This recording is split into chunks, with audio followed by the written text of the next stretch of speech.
ब्राह्मण यदि धोखे से भी मदिरा का पान कर ले, जान के करे, उसका तो प्रायश्चित बहुत भीषण है।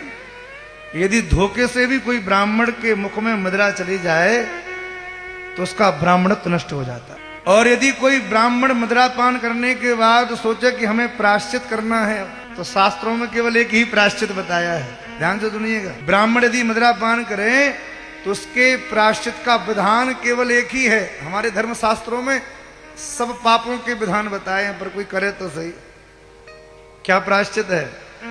बोले गले भर पानी में खड़ा हो जाए, कोई गहरी नदी हो, उस नदी में गले तक पानी में खड़ा हो जावे और कटोरी में गरम खौलता हुआ घी गैया का ले, एकदम खौलता हुआ, और वो गरम घी अपने मुंह में एक साथ पूरा डाले और अपने प्राणों का त्याग करे। यही प्रायश्चित है महाराज।